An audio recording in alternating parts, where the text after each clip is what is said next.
Is this the anime of the year? वो साल जिसमें jujutsu Kaisen, demon slayer, attack on Titan, Vinland saga ऐसे बड़े बड़े एनिमे हुए हैं जिन्होंने अपने अपने तरीके से पीक डिलीवर किया है। उस साल में मैं एक कंप्लीटली अननोन एनिमे के बारे में बोल रहा हूँ कि is this the anime of the year? क्या ये सच में इतना अच्छा है? क्या है इसमें ऐसा जो इसे इतना ऊपर रख रहा है? इसे समझाने के लिए let me tell you about the creator of this show, Naoki Urasawa, AKA the creator of monster.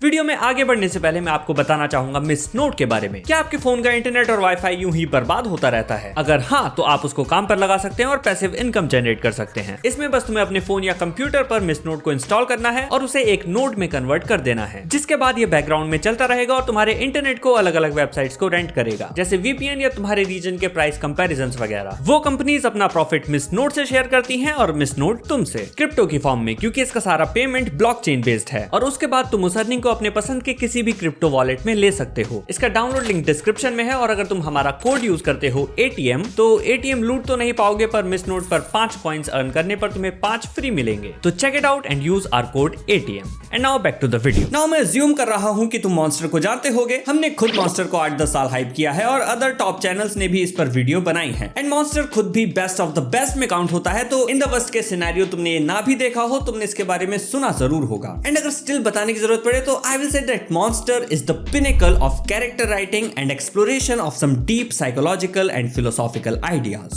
ये बहुत अच्छा शो है, one of the finest pieces of writing। And इसी के क्रिएटर ने नेटफ्लिक्स पर रिसेंटली रिलीज हुए इस 8 एपिसोड के शो प्लूटो को भी लिखा है। तुमको पता है एक अच्छी चीज लिखना कितना मुश्किल होता है। प्लूटो 26 अक्टूबर को रिलीज हुआ था और मैं अगले महीने की 22 तारीख को ये स्क्रिप्ट लिख रहा हूँ। हमेशा ऐसा लगता है कि कहीं मैं कुछ मीडियोकर तो नहीं बना दूंगा, और ये वीडियो इन दी एंड अच्छी बनी है नहीं, that's up to you to decide. But जरा सोचो, एक अच्छी वीडियो लिखना मुश्किल होता है, एक अच्छी स्टोरी लिखना बहुत मुश्किल होता है, राइटिंग अ ग्रेट स्टोरी बहुत बहुत मुश्किल। पर तुम्हें पता है उससे भी ज्यादा मुश्किल क्या होता है? Writing another great story and another and another. अब देखो, कभी कभी क्या होता है, तुम्हारे पास कोई आइडिया या ऐसा एक्सपीरियंस है जिसे तुम अच्छे से प्रेजेंट करके कुछ अच्छा क्रिएट कर देते हो। First time it can be luck, लेकिन जब कोई बार बार अच्छी चीजें क्रिएट कर सके with the same level of quality, then it is not merely some dumb luck, it is a skill. इसका मतलब है कि वो इंसान अपनी आर्ट, उससे जुड़े टूल्स और अपनी स्किल्स को बहुत अच्छे से जानता है। उसे पता है कि क्या दिखाने से व्यूअर्स में क्या आइडियाज कन्वे होंगे, क्या क्वेश्चंस रेज होंगे, वो किस तरह की चीजें सोचेंगे और उनमें किस तरह के इमोशंस इवोक होंगे। और यहाँ नाओकी उरासावा एक्सेल करते हैं। नाउ क्योंकि मैं पहले से उनके वर्क मॉन्स्टर से फेमिलियर था, तो मैं प्लूटो को लेकर काफी कॉन्फिडेंट था, क्योंकि मैं जानता हूँ कि उरासावा अपने आइडियाज को किस तरह से प्रेजेंट करते हैं। Whatever he shows has a purpose. There is absolutely no scene anywhere in his storytelling that exists for the sake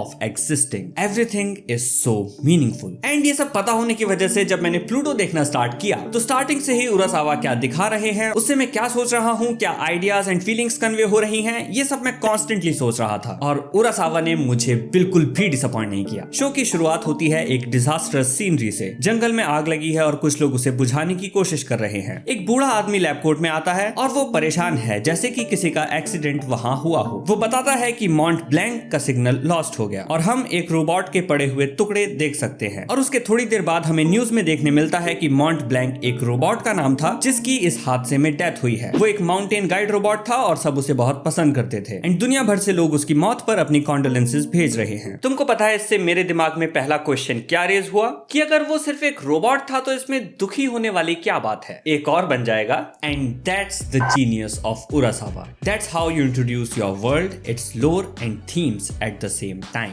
उसने सिर्फ अपने वर्ल्ड का एक इंपॉर्टेंट कॉन्फ्लिक्ट मुझे इंट्रोड्यूस नहीं किया, बल्कि मुझे सोचने पर भी मजबूर किया। इससे हमें पता चला कि ये एक बहुत एडवांस्ड वर्ल्ड के बारे में है, एक डिस्टेंट फ्यूचर या ऑल्टरनेट रियलिटी। यहाँ रोबोट्स के मरने पर भी मोन किया जाता है, लोग दुखी होते हैं। रोबोट्स डिस्ट्रॉय नहीं होते, उनकी डेथ होती है। साथ ही ये आइडिया भी इम्प्लांट होता है कि रोबोट्स को नियरली ह्यूमंस की तरह ट्रीट किया जा रहा है। And may be humans and robots के बीच कोई ज्यादा डिफरेंस नहीं बचा है। ये ओपनिंग सीक्वेंस कितना मास्टरफुली प्लेस्ड एंड डिजाइन्ड है, I just can't praise it enough, क्योंकि आगे चल के इन्हीं थीम्स एंड आइडियाज को एक्सपेंड किया जाता है। शॉर्टली आफ्टरवर्ड्स हमें एक क्राइम सीन पर ले जाया जाता है जहां रोबोट्स राइट्स प्रोटेक्शन लॉज के एक की एडवोकेट का मर्डर हुआ है। ना सिर्फ यहाँ स्टोरी एंड इवेंट्स कंटिन्यू हुए, मिस्ट्री एंड इंट्रिग डेवलप हुआ, बल्कि हमें ये इन्फॉर्मेशन भी पहुंच गई कि रोबोट्स और ह्यूमंस के बीच का डिफरेंस इतना कम हो गया है कि उनके लिए भी राइट्स बनाए जा रहे हैं। एंड ये लाइन कितनी ब्लर हुई है, उरासावा उसका डेमोन्स्ट्रेशन भी तुम्हारे सामने लाइव करते हैं। जैसे वो मैथ्स वाले सर पूरे इक्वेशन के बाद नीचे हैंड्स प्रूफ लिखते हैं ना, बिल्कुल वैसे।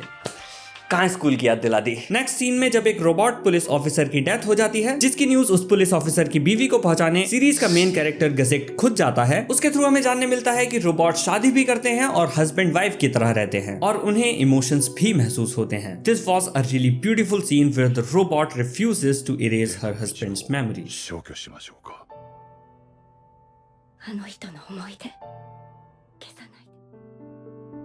और ये मैंने स्टार्टिंग के सिर्फ 15 मिनट की बात की है। सोचो पूरी सीरीज में उरासावा ने कैसे कैसे तुम्हारे दिमाग के साथ खेला होगा। He is a master of human psyche and मैं सिर्फ इन 15 मिनट से ही थॉरली इम्प्रेस्ड था। But now let's be real, मैंने बकचोदी तो बहुत कर ली, बट भाई है क्या इसमें? एनिमे किस बारे में है, क्या होता क्या इसमें, है ना? तो आओ थोड़ा ये भी बता देते हैं। जो एक्सीडेंट मैंने शुरू में डिस्क्राइब किया वो कोई एक्सीडेंट नहीं था बल्कि मर्डर था। इन मर्डर्स को कर रहा है प्लूटो नाम का एक पावरफुल इविल फोर्स। वो क्या है, कौन है, वो सब मैं नहीं बताऊंगा। इट्स बेस्ट कि वो तुम्हें सीरीज देखकर ही पता चले। पर वो दुनिया के बेस्ट रोबोटिक क्रिएशंस जो ऑलमोस्ट ह्यूमन लाइक हैं और सबसे पावरफुल हैं, उनको एक एक करके हंट डाउन कर रहा है और उनको मारने के बाद ऐसे हौंस छोड़ रहा है। इस केस को इन्वेस्टिगेट करने का काम दिया गया है गेसिक्ट को, जो कि उन्हीं एडवांस्ड रोबोट्स में से एक है और अब एज अ डिटेक्टिव वर्क करता है। इन्हीं रोबोट्स में से एक और रोबोट है एटम, या दूसरे शब्दों में Astro Bot, which is actually and Osamu Tezuka creation. और उरासावा उनके कुछ कैरेक्टर्स को अपनी स्टोरी के थ्रू यूज करके तेजुका को ट्रिब्यूट दे रहे हैं। अगर तुमको मॉन्स्टर पसंद है तो तुमको प्लूटो जरूर पसंद आएगा, क्योंकि ये बहुत क्लोज है। एक तो उरासावा का राइटिंग स्टाइल, ऊपर से the way Urasawa keeps villains in the dark and makes them almost invincible and mythical. उनके अराउंड इतनी मिस्ट्री होती है, वेल डेवलप्ड होते हैं, उनका क्लियर गोल होता है। He just excels at creating great villains. It's like Thanos जो एक के बाद एक इन्फिनिटी स्टोन्स कलेक्ट कर रहा है, सक्सीड हो रहा है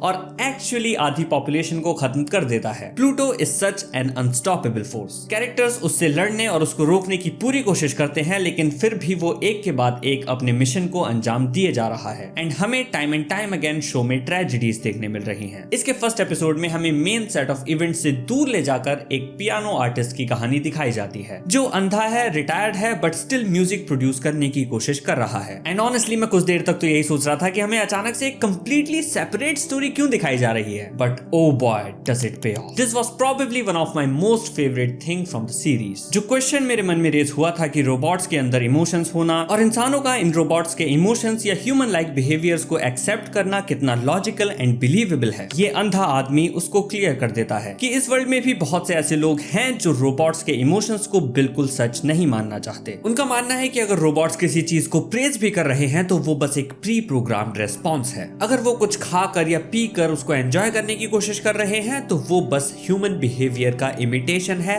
एक्चुअल एंजॉयमेंट नहीं। अगर वो कुछ प्रोड्यूस भी कर रहे हैं तो उसमें कोई हार्ट नहीं है, it is just a soulless creation. The same kind of argument that artist make against digital art. इन बिलीव्स के चलते वो आदमी रोबोट बटलर नॉर्थ नंबर 2 को बहुत खराब तरीके से ट्रीट करता है, पर ये रोबोट सब कुछ टॉलरेट करके इस म्यूजिशियन की मदद करता है, उसके ट्रेजिक पास्ट को ओवरकम करने में, उसके अनएक्सप्रेस्ड इमोशंस जो म्यूजिक के थ्रू निकल रहे हैं पर पूरे नहीं हो पा रहे हैं, उन्हें ढूंढने में मदद करता है। And just when they reached that level of acceptance, Urasawa ने हमें हमारी औकात दिखा दी, ये रिमाइंड करा के कि वो अब तक ये सब क्यों दिखा रहे थे। इन डेथ्स एंड मर्डर्स के पीछे मिस्ट्री है कि प्लूटो कौन है और ये सब क्यों कर रहा है। वॉर, सीक्रेट मिशन, पॉलिटिक्स, बहुत सी चीजें अनरेवल होती हैं, but what really makes it special is that it is a story that focuses so much on human emotions, the lack of them and what it really means to be able to actually feel. I can't believe that someone can write so beautifully about human emotions and tragedies through the lack of them. At one point, you yourself will start wondering what really differentiates between a robot who can feel and a human. Can robots really have that humanity, and why humans have that power to make that distinction? Honestly, Urasawa should be declared a national treasure. He is such a writing genius. And that's the video guys. मैंने जितना हो सके इसको spoiler free रखने की कोशिश की accept the first episode, ताकि तुम इसको बढ़िया से एंजॉय कर सको। पूरी स्टोरी 8 एपिसोड्स में अडेप्टेड है, तो तुमको एक बढ़िया कंप्लीट एक्सपीरियंस मिलेगा। जाओ देखो और फिर कमेंट्स में तुम मुझे बताओ। मैं ये नहीं कह रहा, मेरी बात पे यकीन करो, तुम फैसला करो कि ये anime of the year material है कि नहीं। तब तक मैं मिलूंगा तुमसे अगली वीडियो में। Bye bye.